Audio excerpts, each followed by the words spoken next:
सुप्रभात सभी साथियों को। आज योगा में भस्त्रिका, कपालभाति, अनुलोम विलोम के साथ आज बताएंगे दंड के बारे में। 12 दंड है, जिसमें से आपको रोज 5 दंड करना जरूरी है।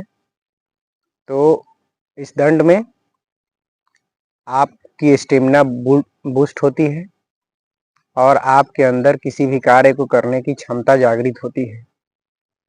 तो चलिए स्टार्ट करते हैं। इस तरह से पद्मासन में लगा लें। पद्मासन में लगाने के बाद में कोई भी एक मुद्रा में हाथों को लगा लें इस तरह से, और अब करें भस्त्रिका का अभ्यास। इस तरह से सांस भरते हैं,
इस तरह से करेंगे भस्त्रिका का अभ्यास। भस्त्रिका के अभ्यास के बाद में करेंगे कपालभाति का अभ्यास। कपालभाति से पेट से जुड़ी सारी समस्याएं दूर हो जाती हैं। तो रोज इसको 5 मिनट 10 मिनट जितना आपसे बर्दाश्त हो सके उस हिसाब से करें, अपनी क्षमता के हिसाब से करें, जबरदस्ती करके ना करें। तो उसमें कपालभाति में सांस भरते हैं और पेट फुला लेते हैं, और फिर सांस को छोड़ते समय झटका से सांस को बाहर की तरफ छोड़ देते हैं। ये कपालभाति 100 बार, 200 बार, 500 बार, 1000 बार कर सकते हैं। अपनी क्षमता के हिसाब से जरूर करें।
इस तरह से करें कपालभाति का अभ्यास। कपालभाति करने के बाद में आप करेंगे अनुलोम विलोम का अभ्यास।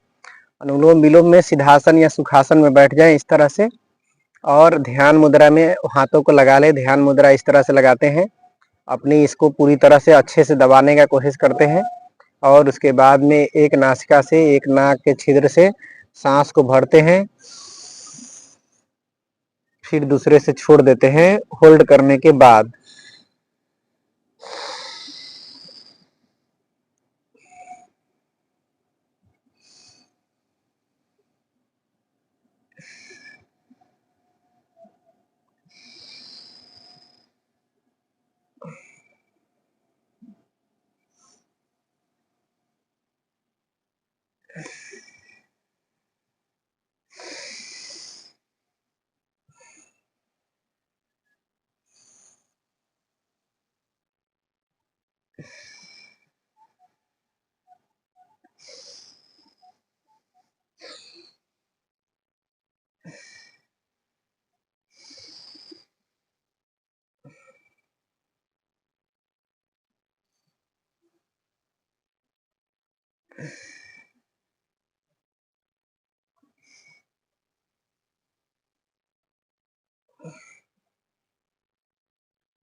इस तरह से करना है अनुलोम विलोम का अभ्यास 5 मिनट, 10 मिनट, 15 मिनट।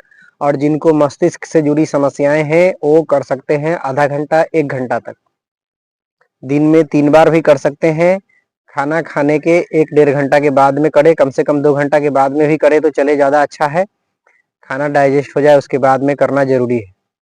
जिनको भी समस्याएं हैं मस्तिष्क से, यादाश्त कमजोर है, वो अनुलोम विलोम का अभ्यास रोज करें, दिन में 3 बार करें। अब आपको दंड सिखावेंगे। दंड से स्टेमिना बूस्ट होती है, काम करने की क्षमता में वृद्धि होती है और आप तंदुरुस्त रहते हैं, स्वस्थ रहते हैं। तो दंड में इस तरह से पोज में बैठ जाएंगे, इस तरह से पोज में बैठते हुए, और हाथ को इस तरह से रख लेना है और पीछे की तरफ ऐसे चले जाएंगे इस तरह से, और करेंगे साधारण दंड। साधारण दंड में इस तरह से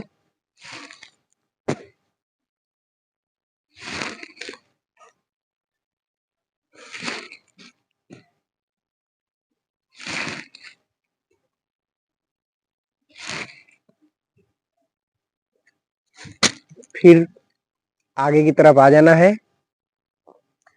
फिर इस पोज में करते हैं राम मूर्ति दंड। राम मूर्ति दंड में उस तरह से पीछे की तरफ जाते हैं और पूरा सीना और धड़ जमीन में सटा देते हैं, और फिर इस तरह से भुजंग आसन में आते हैं ऊपर की तरफ, और फिर पर्वतासन में इस तरह से आते हैं।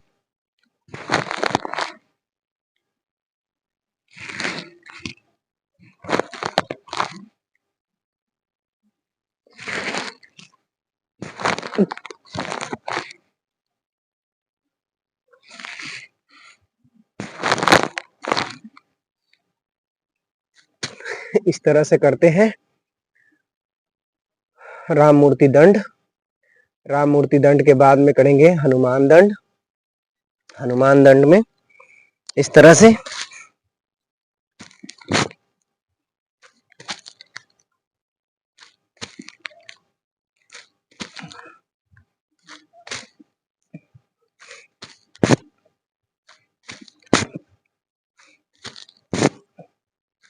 इस तरह से फिर आ जाएंगे। फिर करेंगे वृश्चिक दंड। वृश्चिक दंड में इस तरह से पीछे की तरफ जाते हैं, एक पैर को ऐसे करेंगे, फिर इस तरह से फिर दूसरा से इस तरह से।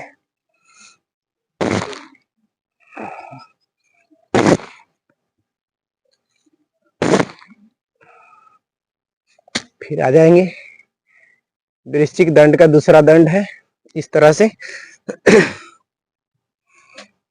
इस तरह से।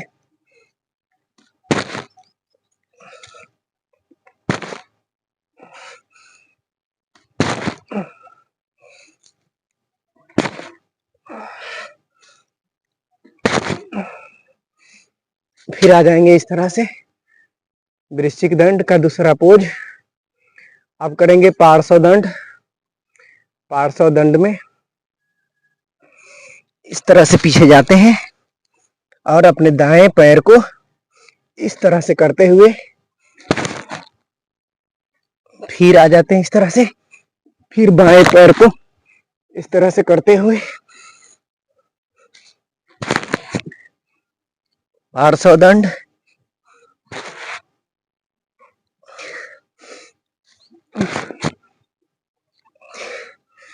इस तरह से करते हैं। आज 5 ही दंड रहने देते हैं, 12 दंड है, बाकी कभी ज्यादा टाइम नहीं रहता है, टाइम मिलने पर बताएंगे। जय हिंद।